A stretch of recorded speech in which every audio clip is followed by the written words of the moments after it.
आज 6 दिसंबर को बाबा साहब के महापरिनिर्वाण दिवस पर बहुजन समाज पार्टी ने उनको श्रद्धांजलि अर्पित करने के लिए पूरे प्रदेश से वरिष्ठ कार्यकर्ताओं को बुलाया हुआ था। और आज बाबा साहब की विचारधारा को लेकर के और बाबा साहब की जो मंशा के अनुरूप बहुजन समाज पार्टी ने संकल्प लिया है, सभी कार्यकर्ताओं ने संकल्प लिया है कि हम बीएसपी को एक बड़ी ताकत बनाकर बिहार में खड़ा करेंगे। और बीएसपी आज तीसरा विकल्प बनकर उभर चुकी है।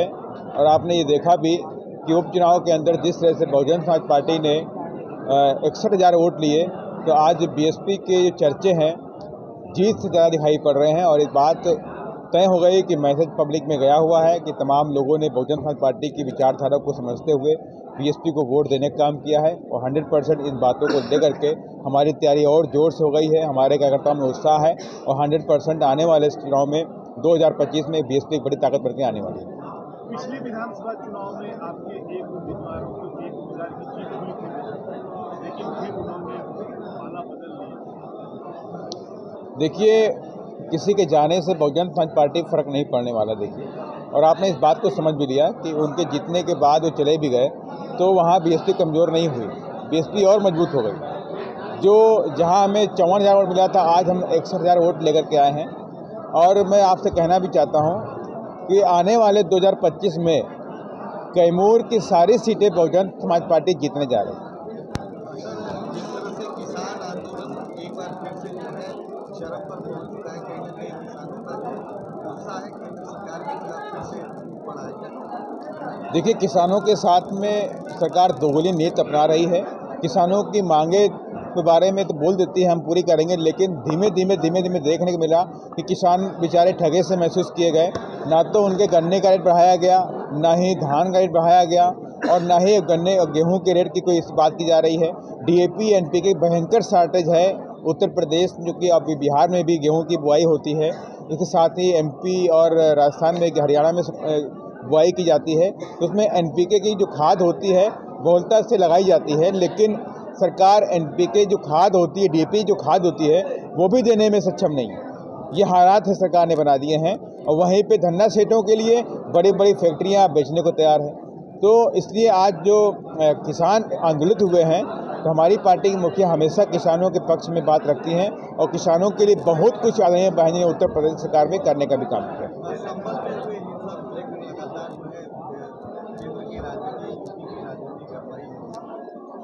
देखिए, उसमें जांच का विषय है। और इस तरह की जो बातें होती हैं कि सारे मुस्लिम जो भी उनके जो पूजनीय स्थल हैं, उन स्थलों को हिंदू स्थल करा देना या इस तरह बातें करना, मेरी समझ से राजनीति से प्रेरित है।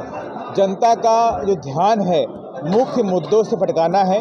बेरोजगारी है, महंगाई है, आज सब्जियां महंगी है, तेल महंगा है, पेट्रोल महंगा है, और बच्चों के लिए फीस की व्यवस्था नहीं है, स्कूल व्यवस्था नहीं है, शिक्षा का स्तर गिर रहा है।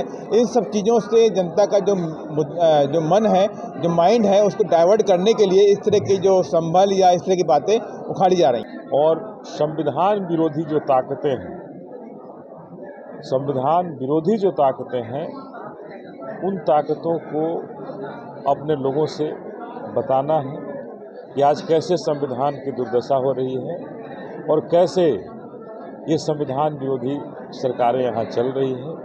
और जब तक संविधान विरोधी सरकारें चलेंगी, तब तक बहुजन समाज के साथ न्याय नहीं होगा। सर, नीतीश कुमार महिला सम्मान यात्रा पर निकल रहे हैं, 225 करोड़ अधिकारी के लिए खर्चा का ऐलान किया गया है, क्या कहेंगे सर? देखिए, नीतीश कुमार जी के मुंह से महिला सशक्तिकरण का भी नारा दिया गया था। क्या हुआ उस महिला सशक्तिकरण के नारा का? हजारों करोड़ रुपया फूंका गया। और आज महिला न्याय यात्रा, किसको न्याय दिलाना चाह रहे हैं? हम 10 नाम बता रहे हैं। हमारी बेटी है स्नेहा मंडल, महिला थी ना, क्या उसको न्याय दिला लेंगे क्या? शशिकला रामगढ़ की बेटी थी, क्या उसको न्याय दिला पाएंगे क्या? सैकड़ों उदाहरण है इस बिहार के अंदर जहां रेप हुए, बलात्कार करने के बाद उसकी हत्याएं हुई, और यही नीतीश कुमार की गूंगी बारी सरकार उन बेटियों के घर में न्याय नहीं दिला पाई। तो न्याय यात्रा में निकलने से पहले उन्हें न्याय दिलाने का संकल्प लेना चाहिए कि बिहार की बेटियों के साथ जहां न्याय हुआ है, पहले हम उसे न्याय दें। ये सब दिखावा है, खोखला है, और ये खोखलापन करके बिहार के लोगों को ठगने के लिए चुनाव आया है। ये ठगने की नीति बना रहे हैं और पैसा ये लूट मचेगा इसे। सर अगले साल विधानसभा का चुनाव होने वाला है और आपके नेतृत्व में चुनाव लड़ा जाएगा, कितना चुनौती मानते हैं? देखिए, हमारे नेतृत्व में नहीं, बहुजन समाज पार्टी के नेतृत्व में चुनाव होगा, बहन मायावती के नेतृत्व में चुनाव होगा और निश्चित रूप से बहुजन समाज पार्टी बिहार में एक फैक्टर होगा और निश्चित रूप से आने वाले 2025 में सरकार बनाने की तरफ स्पष्ट रूप से बहुजन समाज पार्टी जाएगी। तेजस्वी यादव